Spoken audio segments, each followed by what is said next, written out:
जी, अस्सलाम वालेकुम। अच्छा जी, आज मैंने एक बहुत ही इम्पोर्टेंट टॉपिक पे वीडियो बनानी है क्योंकि हमारी सितंबर इनटेक्स की फ़ाइल गोइंग ऑन है।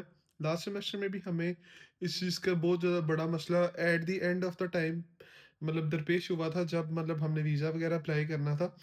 पर इस सेमेस्टर में भी मुझे अब आके कुछ मेरे एप्लीकेंट्स हैं उन्होंने सेम मतलब इश्यू क्रिएट किया है। और मैं आपको दोबारा बताता चलूँ कि जो भी हमारे क्या कहते हैं कोरिया में रहने वाले भाई हैं वो अपने किसी रिलेटिव को मतलब या फॉर एग्जांपल यहाँ पे हस्बैंड है वो अपनी वाइफ को स्टूडेंट वीज़ा पे कोरिया में बुलाना चाहते हैं, तो रिमेंबर इट कि उनकी ई वीज़ा के टाइम पे उनकी बैंक स्टेटमेंट एक्सेप्टेबल नहीं होगी। ई वीज़ा के टाइम पे only a person who is applying वो अपनी सेल्फ अपने आप की बैंक स्टेटमेंट शो करवा सकता है या पेरेंट्स की शो करवा सकता है। अगर सेम एप्लीकेंट अप्लाई करता है एम्बेसी में, एम्बेसी जाके वीज़ा अप्लाई करता है, देन ही और she can show his her his और हर हस्बैंड और वाइफ स्टेटमेंट्स। तो काइंडली इस चीज़ को आपने अपने ज़हन में रखना है कि ई वीज़ा के टाइम पे ओनली या आप अपनी खुद की स्टेटमेंट शो करवा सकते हैं या आप अपने पेरेंट्स में से किसी एक की स्टेटमेंट शो करवा सकते हैं। वरना eight the end of the time जाके आपको काफ़ी ज़्यादा मुश्किलात का सामना करना पड़ सकता है क्योंकि स्टेटमेंट एक ऐसी चीज़ होती है जो आप 6 महीने पहले प्रिपेयर करना शुरू करते हैं।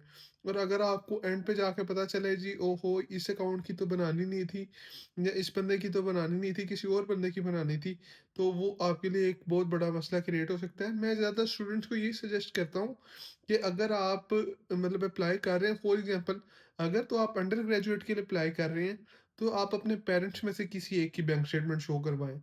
और अगर आप मास्टर्स के लिए या पीएचडी के लिए अप्लाई कर रहे हैं, तो आप अपनी खुद की स्टेटमेंट शो करवाएँ या आप अपने पेरेंट्स की भी शो करवा सकते हैं।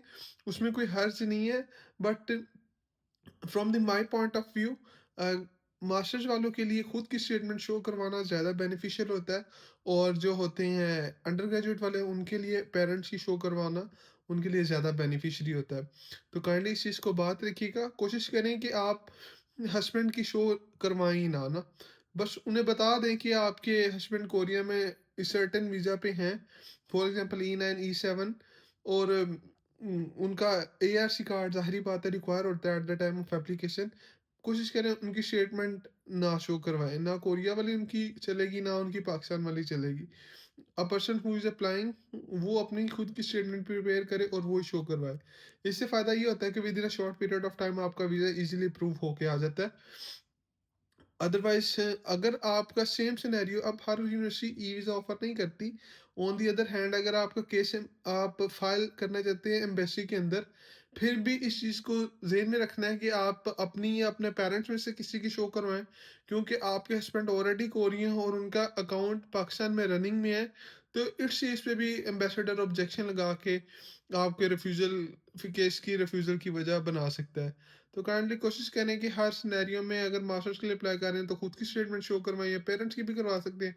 पर अंडर ग्रेजुएट के लिए अगर आप अप्लाई कर रहे हैं तो फिर इस चीज़ को ज़हन में रखें कि आप अपने पेरेंट्स की शो करवाएँ। By the way at the end सितंबर इनटेक एडमिशन्स गोइंग ऑन है। आई थिंक एडमिशन जो है ये हमारे जून एंड तक ओपन रहेंगे। जून एंड तक के बाद भी ओपन रहेंगे। इस चीज़ की मैं इंशाल्लाह एक डिटेल वीडियो बनाऊँगा। बहुत-बहुत शुक्रिया आपका वीडियो देखने का। दुआओं में याद रखिएगा। अल्लाह हाफ़िज़।